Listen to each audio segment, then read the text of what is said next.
पंडित जी उम्र के उस पड़ाव पर पहुंच गए हैं जहां से पीछे मुड़कर देखने पर यादों और अनुभवों के ऊंचे ऊंचे टीले नजर आते हैं। गुजरे हुए अनगिनत वसंत और पतझड़ नजर आते हैं। अपनी गलतियां समझ आती हैं तो बहुत सारे पलों की मीठी यादें गुदगुदाती भी हैं। अब पंडित जी सोचते हैं कि अगर वक्त रहते जिंदगी की समझ और जीने का सलीका आ गया होता तो शायद और बेहतर तरीके से जी लेते। लेकिन जो बीत गया उसका क्या कर सकते हैं। अब तो जो और जितना बचा है उसी को संभाल के सही से रख लें तो सुकून से आंखें बंद कर पाएंगे। इधर उनके ब्लॉग के जरिए कई तरह के लोग उनसे जुड़ रहे हैं। कई दूसरे ब्लॉगर्स भी संपर्क में आने लगे हैं जो बिल्कुल अलग विषयों पर लिखते हैं। पंडित जी को नए नए लोगों से ये जुड़ाव और उनके जरिए मिलने वाली जानकारियां काफी भा रही हैं। उनके मित्र ब्लॉगर्स ने एक योजना बनाई कि क्यों ना सभी लोग वास्तविक दुनिया में भी मिलें, एक दूसरे से परिचित हों, क्योंकि अभी तक वे सिर्फ एक दूसरे को इंटरनेट से ही जानते थे। लगभग सभी को यह विचार बहुत पसंद आया।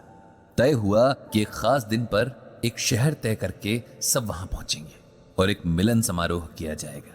पंडित जी भी इस कार्यक्रम में पत्नी के साथ शिरकत करने के लिए बहुत उत्साहित थे। उनके शहर से एक युवा ब्लॉगर भी थे जिन्हें इस कार्यक्रम के लिए निमंत्रण मिला था और वे पंडित जी के साथ ही ट्रेन से इस कार्यक्रम के लिए जाने वाले थे। अब वापस पंडित जी की तरफ आते हैं। जब पंडित जी इस महाशय से रेलवे स्टेशन पर मिले तो उन्होंने बड़ी गर्मजोशी से पंडित जी का अभिवादन किया। इस युवक का नाम रोहित था। पंडित जी और उनकी पत्नी को भी इस जोशीले लेकिन सभ्य युवा से मिलकर खुशी हुई। ट्रेन में बैठते ही जो रोहित की बातें शुरू हुई तो सीधे कार्यक्रम स्थल पर पहुंचकर ही खत्म हुई। इन बातों में उसकी अब तक की जीवन कथा से लेकर उसकी अब तक की तमाम उपलब्धियों की दास्तान भी थी। रोहित ने अपनी कहानी कुछ इस तरह से सुनाई। रोहित का जन्म एक मध्यम वर्गीय परिवार में हुआ था जहां बहुत तंगी तो नहीं थी लेकिन हर खर्च बहुत सोच समझ कर होता था। बकौल रोहित वो पढ़ाई में बहुत तेज था और छोटी उम्र से ही ट्यूशन पढ़ाने लगा था। उसका कहना था कि उसने अपनी पढ़ाई का खर्च एक उम्र के बाद खुद ही उठाया था। फिर उसने स्कूल से निकलकर पढ़ाई छोड़ दी क्योंकि उसे लगता था कि कॉलेज की पढ़ाई इंसान को सिर्फ किताबी ज्ञान दे सकती है, जिंदगी जीने का हुनर नहीं सिखाती। इसीलिए उसने छोटी छोटी नौकरियां करना शुरू किया और दुनिया में जीने के तौर तरीके सीखने लगा। रोहित ने बताया कि उसने कम वक्त में ही खूब पैसे कमा लिए थे और उसके घर में उसकी वजह से वो खुशहाली आ गई जिसके सपने वो लोग हमेशा देखते आ रहे थे। फिर रोहित ने बताया कि उसने नए हुनर सीखे, 2 विदेशी भाषाएं सीखी और भी बहुत कुछ सीखा। फिर उसने जब इंटरनेट की दुनिया में कदम रखा तो यहां भी अपनी पहचान बहुत जल्द बना ली। उसे इस बात का बड़ा गर्व था कि इस कार्यक्रम में भी वो सबसे कम उम्र है।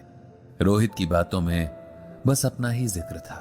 पूरे रास्ते ना तो उसने पंडित जी से उनके बारे में पूछा न उनके काम के बारे में। मिलन समारोह बहुत अच्छा आयोजित किया गया था। देश के लगभग हर हिस्से से ब्लॉगर्स आए थे। एक दूसरे से जान पहचान बनाने में ही पहला दिन निकल गया था। अगले दिन सबको अपनी रुचि के विषय पर थोड़ा थोड़ा बोलने का समय दिया गया था ताकि लोग और अच्छे से एक दूसरे को समझ सकें।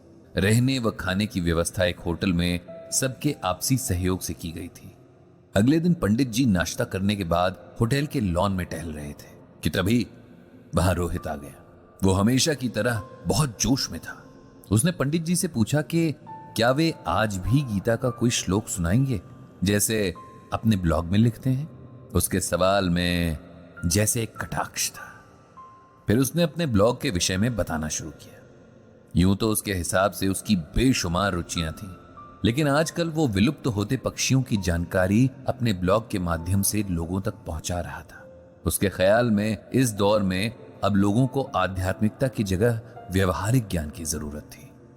पंडित जी ये सब सुनकर बस मुस्कुराते रहे क्योंकि उन्हें एक बात समझ में आ गई थी कि रोहित को अपनी नासमझी की वजह से अहंकार हो गया है। अपनी उपलब्धियों पर खुश होना सबका अधिकार है, लेकिन अपने आगे बाकी लोगों को तुच्छ समझना या उन्हें कमतर होने का एहसास करवाना अहंकार कहलाता है, जो कि मनुष्य जाति के सबसे बुरे गुणों में से एक है। इसीलिए पंडित जी को लगा कि रोहित को इसका एहसास करवाया जाना जरूरी है। ताकि वो समय रहते इस अवगुण के जाल से बाहर निकल सके और अपनी प्रतिभा का सही उपयोग कर सके।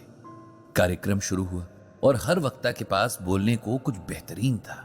किसी के पास गांव देहात के किस्से तो किसी के पास किताबों की दुनिया की जानकारी, कोई कानून का ज्ञाता तो कोई कवि, किसी के पास दुनिया घूमने के अनूठे अनुभव तो किसी के पास इतिहास की गहरी जानकारी। हर कोई अलग अलग संघर्षों से तप कर बना हुआ जिसे वो बयां नहीं कर सकते थे, लेकिन सब जानते थे कि बिना जीवन के उतार चढ़ाव देखे लोग इतने अनुभव नहीं समेट सकते। इसी तरह पंडित जी की भी बारी आ गई। जीवन में कम ही मौके आए थे जब पंडित जी ने किसी मंच से लोगों को संबोधित किया था। दोस्तों की महफिलों में बात करना या ब्लॉग लिखना एक अलग बात थी। यहां एक अलग ही संकोच उन्हें महसूस हो रहा था, लेकिन उन्होंने साहस करके बोलना शुरू किया।